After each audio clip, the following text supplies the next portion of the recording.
যদি আপনারা সিজন 1 এর এপিসোডগুলো না দেখে থাকেন তাহলে আপনাদের কাছে একটা ছোট্ট রিকোয়েস্ট থাকলো, আপনারা আগে গিয়ে সিজন 1 এর এপিসোডগুলো দেখে আসুন। আমি এই ভিডিও ডেসক্রিপশন বক্সে সিজন 1 এর প্লেলিস্টের লিংক দিয়ে রাখবো, সেইখান থেকে আপনারা ইজিলি দেখে নিতে পারবেন।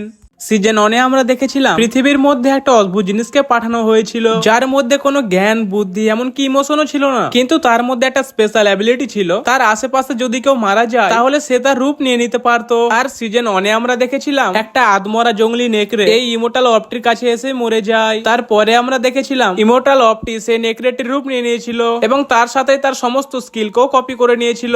নেকড়েটির রূপ নেওয়ার পরে ইমোর্টাল অফটি নেকড়েটির মালিকের কাছে পৌঁছে গেছিল এবং সেই ব্যক্তি সঙ্গে কিছুদিন কাটানোর পরে সেই ব্যক্তিটাও মরে গিয়েছিল। তারপরে আমরা দেখতে পেয়েছিলাম সেই ইমোর্টাল অফটি তার শক্তির সাহায্যে সেই ব্যক্তিটার রূপ নিয়ে নিয়েছিল। মানুষের রূপ নেওয়ার পরে ইমোর্টাল অফটি এই জগৎটাকে ভালোভাবে দেখা ও বোঝার জন্য বেরিয়ে গিয়েছিল এবং জগৎ ভ্রমণের পথে সে অনেকগুলো বন্ধু বানিয়ে নিয়েছিল। আর এই ইমোর্টাল অফটির সঙ্গে আরো একটা জীবে পৃথিবীর মধ্যে এসেছিল, যার নাম আমরা জানতে পেরেছিলাম নকাস। আর নকাসরা ইমোর্টাল অফটিকে মারার জন্য বারবার অর্বের উপরে হামলা করতো। আর এই নকাসদের সঙ্গে বারবার লড়াই করার ফলে অর্বের কিছু বন্ধু বান্ধব মারা গিয়েছিল, যদিও তার বন্ধুগুলো তার অনেক কাছের ছিল। এই কারণে সে তার স্কিলের সাহায্যে তার বন্ধুদেরও রূপ নিয়ে নিতে পারতো, কিন্তু তার বন্ধুগুলো মরে যাওয়ার পরে নকাস অর্বের বন্ধুর শরীরকে কবজা করে নিত। নকাসদের একটা উদ্দেশ্য ছিল যে তারা অর্বকে মেরে তার সমস্ত শক্তিকে অ্যাবজর্ব করে নেবে। এইসব দেখে অর্ব অনেক উদাস হয়ে যেত, যার কারণে সে একাই থাকার সিদ্ধান্ত নেয়। তারপর থেকে সে একলাই একটি ফাঁকা আইল্যান্ডের মধ্যে থাকতে শুরু করে। অর্ব এটা ভেবে একলাই থাকতে শুরু করেছিল কারণ সে চাইতো না যে তার কারণে যেন তার কাছের কোনো লোক মারা যায়। আর এখন সিজন 2 এর প্রথম এপিসোডেই আমরা দেখতে পাই একজন ব্যক্তি তার মেয়েকে নিয়ে কবরের কাছে দাঁড়িয়ে ছিল। কিছুক্ষণ সেইখানে সময় কাটানোর পরে তারা দুজনেই সেইখান থেকে চলে যায়। আর তাদের যাওয়ার পরেই আমরা দেখতে পাই সেই কবর থেকে একটি হাত বেরিয়ে আসে। তারপরে আমাদেরকে একটা গ্রাম দেখানো হয় যেখানে সবাই নিজের নিজের কাজ করছিল।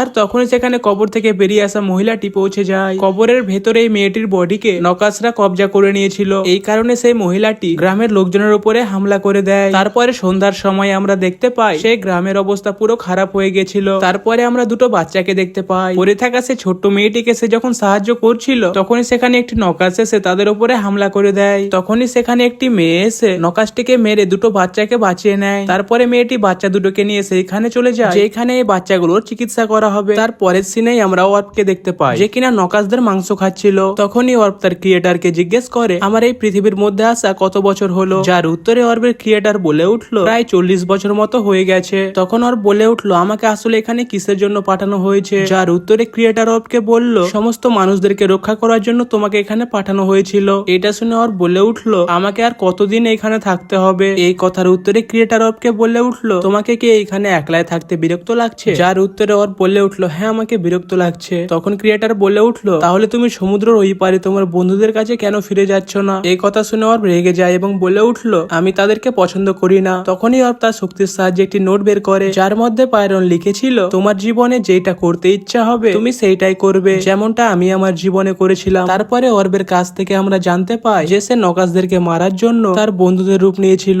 আর সেখান থেকে অর্ব জানতে পেয়েছিল যে নকাসদের কমজোরিটা কি। নকাসরা মূলত আগুনের সাহায্যে পুড়ে যেত। আর তাছাড়াও এই 40 বছর ধরে নকাসদের সঙ্গে লড়াই করার ফলে অর্ব তাদেরকে মারার অনেক রাস্তায় খুঁজে নিয়েছিল। আর এখন বর্তমানে আমরা দেখতে পাই যেখানে অর্ব ভাবছে আমার এখানে আসা 40 বছর হয়ে গেছে, আমি জানি না আমার বাকি বন্ধুরা এখন কি করছে, কিন্তু আমার এতে পুরো বিশ্বাস আছে যে রিন এবং টিনারি এখনো সুরক্ষিত আছে। তারপরে অর্ব তার ক্রিয়েটারকে জিজ্ঞেস করে যে নকাসরা এখন কোথায় আছে। এর উত্তরে ক্রিয়েটার বলে উঠলো নকাসরা এখন এইখানে নেই, ওরা পাশের গ্রামে হামলা করেছে। এটা শুনে ওরা বলে উঠলো ওরা এমনটা কেন করছে, যার উত্তরে ক্রিয়েটার বলে উঠলো ওরা তোমাকে অনেক সহজে মারতে চায়, এটার জন্য ওরা আশেপাশে লোকজনদেরকে মেরে দিচ্ছে যাতে ওরা কেউ তোমাকে সাহায্য করতে না পারে। এই কথা শুনে ওর বলে উঠলো নকাসরা এই সময় কোন গ্রামে হামলা করেছে তুমি আমাকে এক্ষুনি বলো, আমি এক্ষুনি সেখানে গিয়ে সেইখানকার লোকজনদেরকে বাঁচাতে চাই। এই কথা শুনে ক্রিয়েটার অর্বকে বলে উঠলো ওখানে গিয়েও আর কোনো লাভ হবে না, কেননা ওরা সবাই আগেই মরে গেছে। এই কথা শুনে অর্ব অনেক রেগে যায় এবং সে এখান থেকে চলে যাওয়ার সিদ্ধান্ত নেয়। এই আইল্যান্ড ছেড়ে চলে যাওয়ার জন্য অর্ব তার সমস্ত জিনিসপত্র গোছাতে লাগে। তখনই আমরা দেখতে পাই একটি মেয়ে কিছু সৈনিক নিয়ে সেখানে চলে এসেছে। সেখানে আসার পর মেয়েটি বলে উঠলো আমি তোমাকে খুঁজে নিয়েছি। তখন সেখানে মেয়েটি তার নাম ইসামে বলে এবং সে বলে উঠলো হায়েসে আমাকে তোমার সম্বন্ধে বলেছে। এই কথা শুনে ওর বলে উঠলো তুমি কি তাহলে হায়েসের নাতনি। এটা শুনে ইসামে হ্যাঁ বলে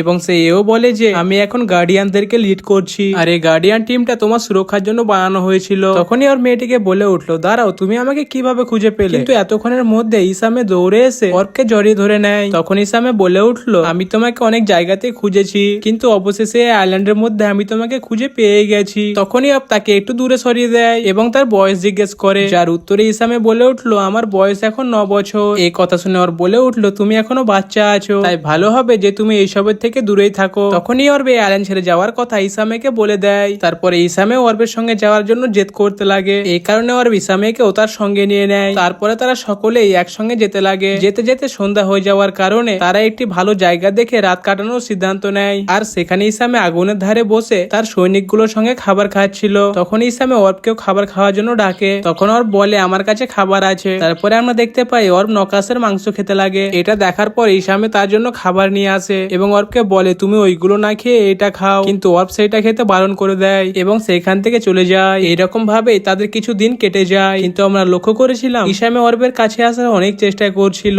এইরকম ভাবে আরো কিছুদিন কেটে যায়। কিন্তু এসবের মাঝে ইসামে যখন তার সৈনিকদের সঙ্গে ঘুমোচ্ছিল, তখন অর্ব তাদেরকে ছেড়ে সেখান থেকে একটু দূরে চলে আসে এবং একটি গাছের নিচে এসে শুয়ে যায়। তার কিছুক্ষণ পরেই আমরা দেখতে পাই ইসামেও সেইখানে চলে আসে।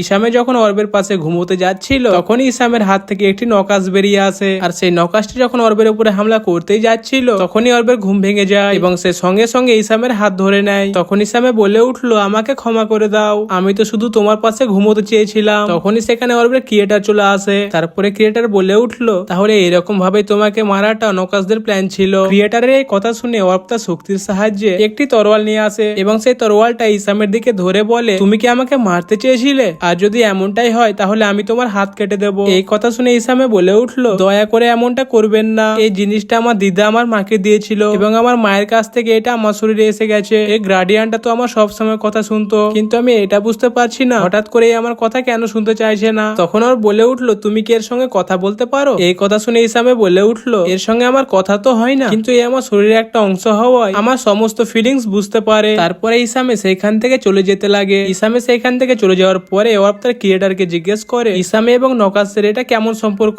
যার উত্তরে অর্বের ক্রিয়েটার বলে উঠলো, তুমি এই পৃথিবীর মধ্যে যেইখানে চলে যাও না কেন, নকাশরা কখনোই তোমার পেছন ছাড়বে না। এই কথা শুনে ওর বলে উঠলো, আমার এতে কোনো যায় আসে না। এবং ক্রিয়েটারকে জিজ্ঞেস করে যে ইসামের হাতে থাকা ওই জিনিসটা কি? যার উত্তরে ক্রিয়েটার অফকে বলল, একটা জিপকে চালানোর জন্য ফায়ারের প্রয়োজন হয়, আর ফায়ারে মূলত একটা জিপ থেকে আরেকটি জিপের শরীরে প্রবেশ করে। এই কথা শুনে ওর বলে উঠলো, ফায়ারটা আসলে কি? এটার উত্তরে ওর ক্রিয়েটার বলে উঠলো, ফায়ার হলো একটা জীবন ঊর্জা, যেটার সাহায্যে একটা শরীর চলাচল করতে পারে, আর মানুষরা এটাকে আত্মা বলে। যখন কোনো ব্যক্তি বা কোনো জীব যদি মরে যায়, তাহলে তার শরীর থেকে তার ফায়ারটা বেরিয়ে যায়, তারপরে সে ফায়ারটা পুরো আজাদ হয়ে যায় যে কোনো কাজ করার জন্য। তারপরে ওর ক্রিয়েটারকে আবারও বলে যে, তাহলে কি গুগু, মাছ এবং পায়রনের বডি থেকে তার ফায়ার আলাদা হয়ে গিয়েছিল? যার উত্তরে ক্রিয়েটার বলে উঠলো, হ্যাঁ। তারপরের দিন সকালে আমরা দেখতে পাই অর্ব সমুদ্রের ধারে দাঁড়িয়ে আছে। তার কিছুক্ষণ পরে ইসামেও সেইখানে পৌঁছে যায়। ইসামে অর্বকে বলে উঠলো, তাহলে তুমি এইখানে আছো? আমি ভেবেছিলাম তুমি আমাদের ছেড়ে কোথাও চলে গেছো। এটার উত্তরে অর্ব বলে উঠলো, আমি সকালে অনেক তাড়াতাড়ি উঠে গিয়েছিলাম, আর হ্যাঁ, সমুদ্র পার করার জন্য আমি কিছু নৌকা বানিয়েছি।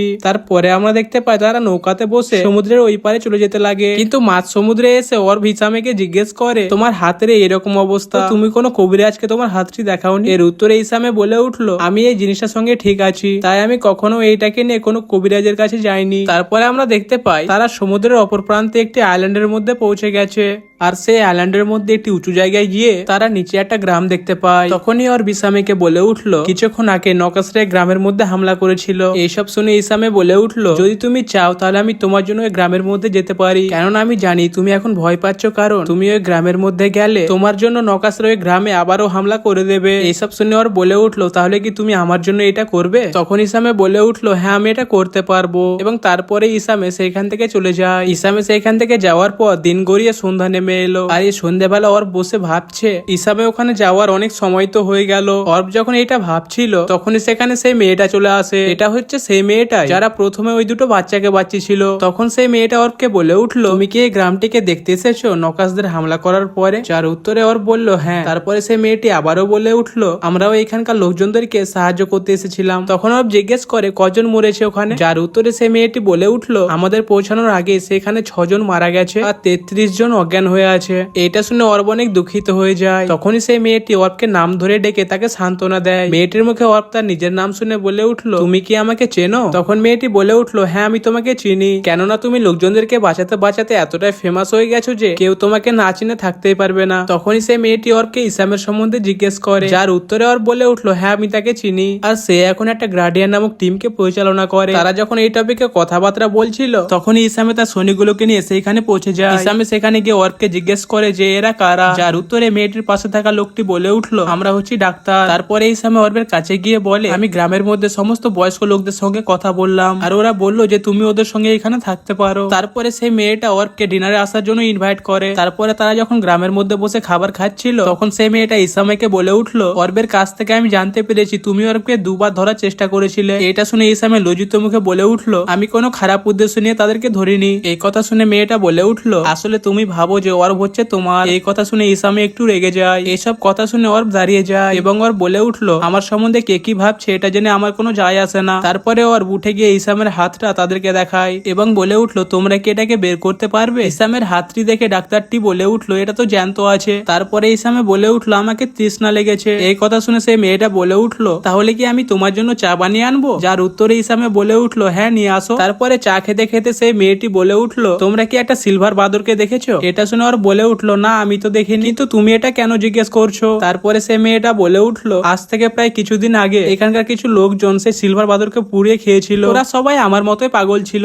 আমিও এরকম কিছুই খেতে চেয়েছিলাম। এই কারণে আমি একবার পুরো একটা মশল খেয়ে নিয়েছিলাম। তারপরে আমার অবস্থা দেখে আমার মনে হয়েছিল আমি মরে গেছি, কিন্তু আমার শরীর সেই মশলের বিষকে অ্যাবজর্ব করে নিয়েছিল। তারপরে আমি একটা পুরো সিলভার বাদুরকে খেয়ে নিয়েছিলাম। তারপরে আমি ভেবেছিলাম আমি এবার হয়তো মরেই যাব, কিন্তু তবুও আমার কিচ্ছুই হয়নি। তখনই আমরা দেখতে পাই অর্ব আর ওই ডাক্তারটা অজ্ঞান হয়ে যায়। তারপরে সেই মেয়েটা ইসামেকে বলে উঠলো, আমি সব সময় বিষাক্ত জিনিস খেতে পছন্দ করতাম, আর এরকম ভাবে অনেক বিষাক্ত পদার্থ আমি আমার শরীরের মধ্যে ইনজেক্ট করেছিলাম গত 40 বছর ধরে। এসব শুনে ইসামে বলে উঠলো, তুমি আসলে কি বোঝাতে চাইছো আমি কিছুই বুঝতে পারছি না। তখন সেই মেয়েটা বলে উঠলো, আমি এই সমস্ত কিছু একটা কারণেই করেছি, যাতে আমি আমার অতীতকে না ভুলি। আমি অনেক ধরনের বিষ খেয়ে দেখেছিলাম, কিন্তু তার কিছু সময় পরে আমি আবার সুস্থ হয়ে যেতাম। এসব শুনে ইসামের অবস্থা পুরো খারাপ হয়ে যায়। তারপরে সেই মেয়েটা আবারও বলে যে আমার হাতে থাকা এই বিষটা তুমি খেলে কিছু সময়ের মধ্যেই তুমি আর কথা বলতে পারবে না এবং তার কিছুক্ষণ পরেই তুমি মরে যাবে, কিন্তু আমি গত 30 মিনিট ধরে তোমাদের সঙ্গে কথা বলছি। এইসব শুনে ইসামে অনেক রেগে যায় এবং তার সৈনিকদেরকে ডাকতে লাগে, কিন্তু সেখানে তার সৈনিকরাও অজ্ঞান হয়ে যায়। তখনই সেই মেয়েটার কাছে একটা প্যাঁচা উড়ে আসে, আর এই প্যাঁচাটিকে দেখে আমরা চিনতে পারি এই মেয়েটাই হচ্ছে টিনারি। তো গাইস এর সাথে 2 ইয়ার ইটারনিটি সিজন 2 এর প্রথম এপিসোড এখানে শেষ হয়।